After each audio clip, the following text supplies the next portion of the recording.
Sibuk banget ini peneliti kita ini. Waduh, penyuluh kita juga harus sibuk dong. Iya, semangat Benar. semangat. Untuk Indonesia kita harus semangat. Untuk petani kita. Iya. Pertanian. Apa kabar Pak Heru? Alhamdulillah sehat. Ini baru ada kegiatan apa ini? Kita ini adalah pertanaman bawang merah untuk budidaya di lahan kering. Oh, budidaya Lahan bawang merah, lahan kering ya. Ya, ini kan bukan sawah irigasi. Betul, betul. Jadi ini lahan kering, lahan marginal Luar yang biasa. tadinya belum termanfaatkan untuk bawang merah. Kita coba, iya. ternyata bisa.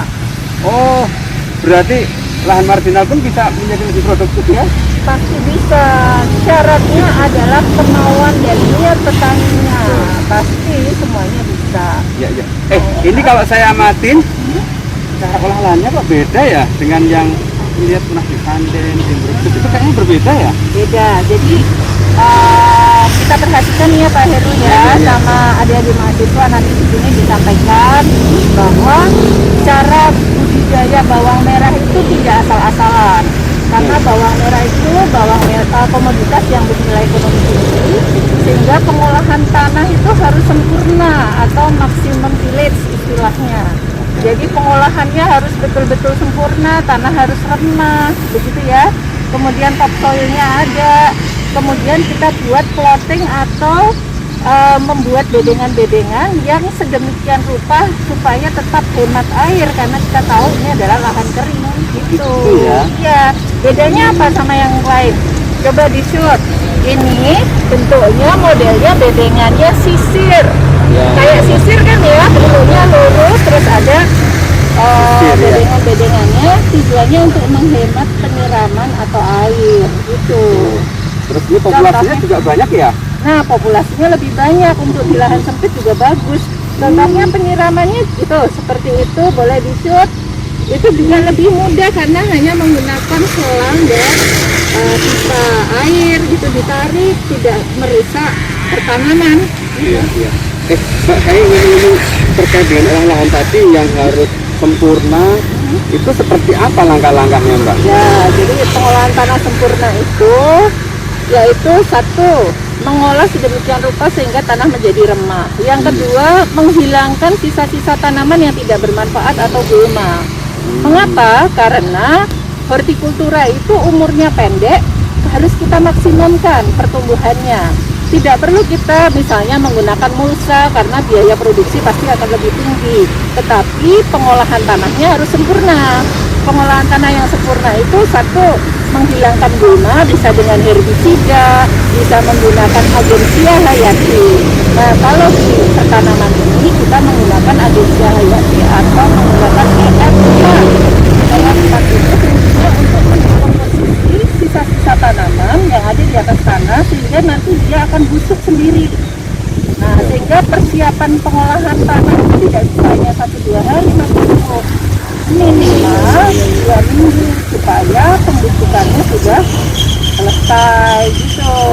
Itu pengolahan tanah sempurna. Jadi Mas Heru bisa lihat walaupun tidak pakai mulsa, tidak ada gulma atau gulmanya berkurang. Sangat terbatas ya. Ya, Kendali ya. ya. Nah, pengendalian gulma itu sebaiknya maksimum sampai umur bawang merah hanya 1 bulan atau 1,5 bulan. Nah, kalau sudah seperti ini kan kita sudah mau panen nih. Ini tidak perlu lagi pengolahan atau pengendalian gulma. Karena apa? Kalau kita push gulmanya nanti malah menimbulkan luka di perakaran. Perakaran bawang merah itu sumbernya untuk mengambil makanan bagi umbi. Nanti malah kena penyakit gitu. Oh, gitu ya. Jadi mengambil gulmanya itu maksimal 30 hari. 45 hari maksimal ya, 45 hari. 30 hari saja. Oke. Karena nanti setelah itu kan dia butuh nutrisi banyak yang dari akar ya. Betul, dan dia sudah kuat kan ya perakarannya. Contohnya seperti ini. Ini kan sudah ada gulma, tidak perlu lagi dilakukan pengendalian karena tanaman sudah tinggal pemasakan umbi. Betul. Dan dia sudah survive ya. Sudah survive. Tidak ada pir. Ya, betul. Terus ini ngomong-ngomong masalah pemupukan nih. Penanaman dulu. Tadi tanam gitu. Kita tanamnya ini gimana caranya nih Mbak kemarin? Tentunya kan biasanya dipotong kayak gitu ya. Terus itu harus dikasih sesuatu zat kah atau mungkin hormon begitu atau gimana? Jadi selain tadi pengolahan tanah yang sudah sempurna, bibit itu juga menjadi 60% keberhasilan budidaya. Wow, 60% bro, 60%. Iya, benih itu yang bermutu, berlabel, bersertifikat, kemudian benih yang sehat, tidak ada hama penyakitnya, termasuk ketika mau tanam kita lakukan seed treatment atau perlakuan benih. Perlakuan benih itu untuk bawang merah itu bisa dua. Kalau benihnya itu sudah masak fisiologis, Mas Heru nggak perlu motong ujungnya, jadi langsung tanam saja, dia pasti akan tumbuh serentak. Tapi kalau benihnya belum siap atau belum matang fisiologis, kita cepat supaya dia tumbuh, ujungnya perlu dipotong. Kira-kira hanya 1/4 bagian atau 1/5 bagian dari umbi. Itu tujuannya untuk mempercepat tumbuh tunas. Nah, supaya aman, ketika mau penanaman, seed treatmentnya dilakukan dengan memberikan Agensia Hayati juga bisa. Agensia Hayati itu namanya Mycorrhiza. Mycorrhiza. Nah, Mycorrhiza itu dari kata myco itu jamur, rhiza itu akar. Jadi jamur yang menempel di perakaran, fungsinya untuk memperluas jaringan pengakaran sehingga nanti akarnya lebih luas, tanamannya makannya jauh lebih banyak. Jadi bisa lebih besar, lebih sehat. Berarti merangsang pertumbuhan akar itu. Iya, merangsang pertumbuhan akar dan melebarkan perakaran gitu. Itu apa untuk benih ya. Nah, kemudian tadi disampaikan gimana cara nanamnya. Jarak tanam itu juga mempengaruhi. Nah, boleh di-shoot. Kalau jarak tanam kita rapat, nanti hasilnya umbinya kecil-kecil banyak. Tapi kalau jarak tanam kita agak lebar, yang sebelah sana rapat ya, itu nanti umbinya kecil-kecil tapi dalam satu rumpun banyak. Ini hampir berdekatan ya. Ya, karena ini selain untuk budidaya, latihan budidaya di sini juga untuk produksi benih. Kalau produksi benih, yang diharapkan umbinya tidak perlu terlalu besar, karena supaya bisa jadi lebih banyak. Apa istilahnya? Luwih babar nak babar, iya. Babar. Luwih babar. Kata Mas Heru. Nah, terus tahap berikutnya ini setelah olah lahan tadi, kalau nggak salah kan kasih pupuk ya dulu tuh ya. Ya. Pupuk. Ya. Pupuk dasarnya apa aja itu? Nah, untuk pupuk dasar tidak perlu banyak-banyak. Untuk di Jogja yang lahan tanahnya itu cenderung regosol atau tanah pasiran ya, karena ini kan tanah yang vulkan muda dari hempasannya Gunung Merapi. Itu yang utama justru bahan organik atau pupuk organik. Nah, kelebihannya untuk pertanaman ini kita tidak mau menggunakan pupuk kimia banyak, tetapi syaratnya pupuk organiknya double standar istilahnya. Karena apa? Karena kita ingin memperbaiki struktur tanah dan kita menjamin kalau tanahnya sudah cukup makan, pasti tanaman yang tumbuh di atasnya akan kenyang. Gitu. Tanah itu makanannya apa? Makanan tanah itu pupuk organik. Sehingga kami menggunakan dosisnya per hektar 30 ton. Luar biasa ya. 30 ton. Ya, tapi kita bisa menghemat penggunaan pupuk kimia hanya 25% dari yang direkomendasikan. Jadi resiko kimianya juga rendah ya? Itu yang kita harapkan. Selain itu produknya jadi lebih ramah lingkungan. Itu karena sehat, tidak perlu pemberian pestisida, kimianya juga rendah. Oke.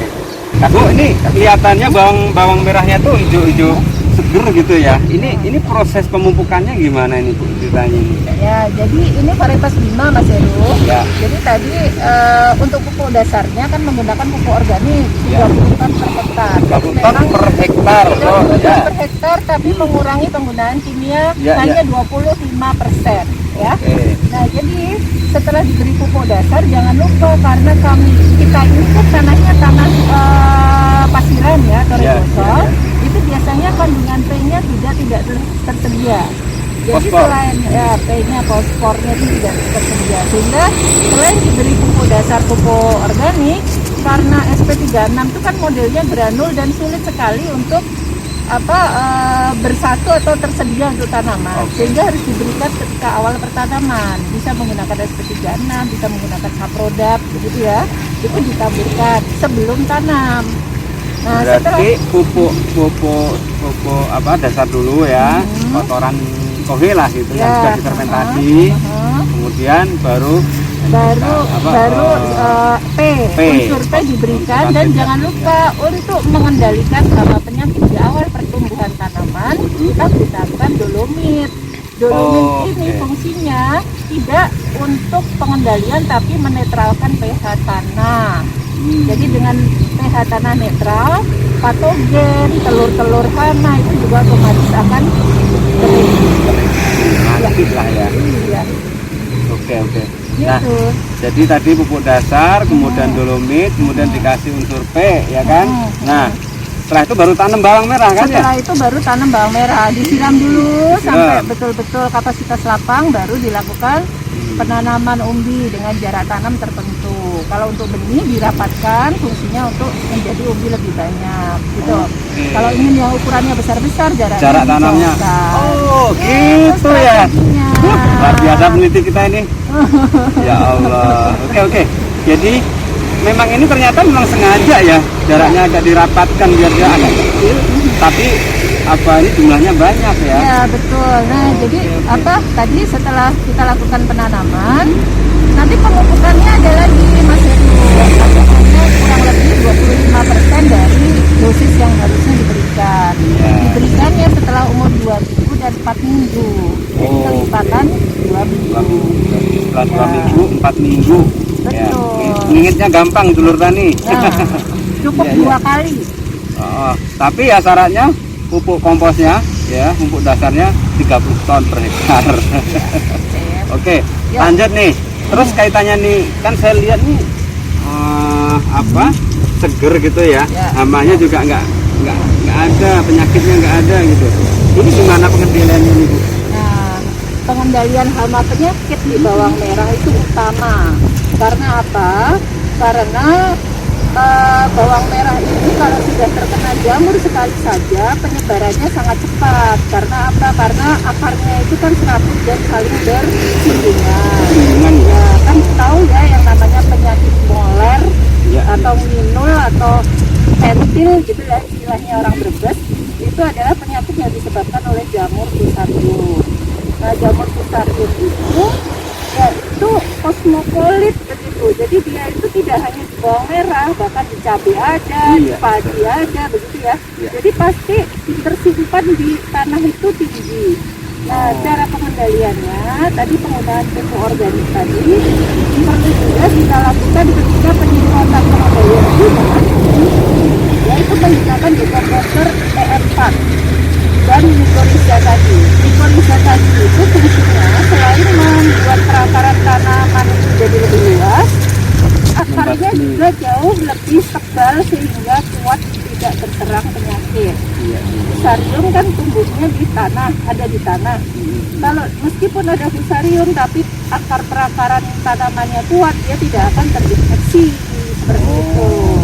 Jadi syarat tadi selain pupuk organik, kita juga masukkan mikorizat atau misalnya agen-agen lain seperti Trichoderma, Biogladium, itu yang diberikan setelah pertanaman atau saat penerimaan. Mbak Tri, ini ngomong nih ya, kan kita ini bertanya-tanya ya, kenapa sih ya agen hayati kayak misalnya ya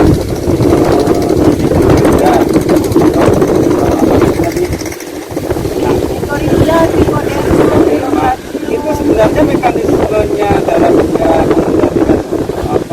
jamur dan juga moler lah contohnya ya, dan bakteri yang lain itu gimana sih? Apa dia berperang gitu apa gimana? Nah, betul banget. Jadi kita nih petani harus tahu. Jadi penasaran gitu loh.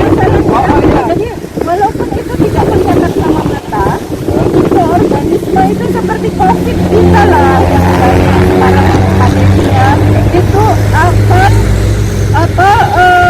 akan menjadi lumpuh ketika ketahanan tubuh kita kuat. Nah, jadi mekanismenya sebetulnya istilahnya itu antibiosis. Mekanisme antibiosis itu jamur yang membantu tanaman, mikorizat tadi atau Biogladium, Trichoderma, itu pertumbuhannya jauh lebih cepat dibandingkan fusarium yang menjadi patogen. Oh. Sehingga fusarium yang di tanah itu tidak bisa berkembang karena ada agensia hayati yang sudah melingkupinya. Jadi dia lama-lama terdegradasi dan mati fusariumnya karena diserang sama musuh alami yang jumlahnya banyak. Nah, tapi musuh alami tadi Mas Heru itu tidak bisa ada seketika di alam kita, karena yang namanya musuh alami itu harus diintroduksikan dan di alam kita jumlahnya sedikit biasanya, sehingga harus kita bantu perbanyakannya sehingga populasinya bisa lebih banyak dibandingkan yang menyebabkan patogen gitu. Oh gitu ya. Jadi memang terjadi kompetisi lah ya. Betul. Bahasa awam kita nih dulur ya. Jadi kenapa harus ada agen hayati? Agen hayati ini menjadi mendominasi sehingga yang patogen, misalnya sih tadi moler itu kalah dia. Penyakit moler itu disebabkan oleh fusarium itu kalah dia. Jamur juga sama, jadi sama-sama jamur tapi dia berperang gitu. Tapi kalau tidak kita berikan yang namanya trichoderma atau Beveria bassiana dan lain-lain, tidak kita introduksikan dulu, populasinya diperbanyak dulu, kalau di alam biasanya dia akan kalah dia ya. Ya karena dia jumlahnya sedikit, jadi harus kita perbanyak dulu di luar, kemudian kita masukkan ke pertanaman, jadi dia bisa menyerang fusarium. Kita tambah satu ilmu lagi dulur ya. Ini intinya kenapa kita harus menambahkan agen hayati. Dan tentu juga kita juga ini ya nggak boleh bunuh musuh alaminya ya.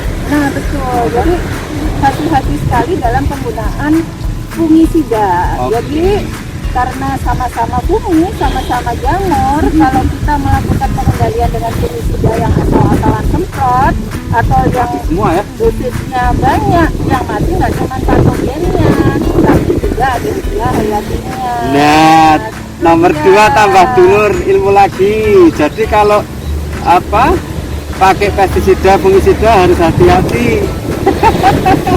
Karena kalau nggak mati semua kita yang terus ternyata karena mikroorganisme positif yang di tanah kita sudah habis. Oke, terima kasih Bu Tri ya. Ngobrolnya di siang hari ini luar biasa. Sukses buat Bu Tri. Sukses untuk BPTP Jogja. Sukses untuk petani juga. Halo semuanya ya, Badan Litbang Pertanian. Badan Litbang Pertanian, selamat ulang tahun. Inovasi tiada henti. Mantap.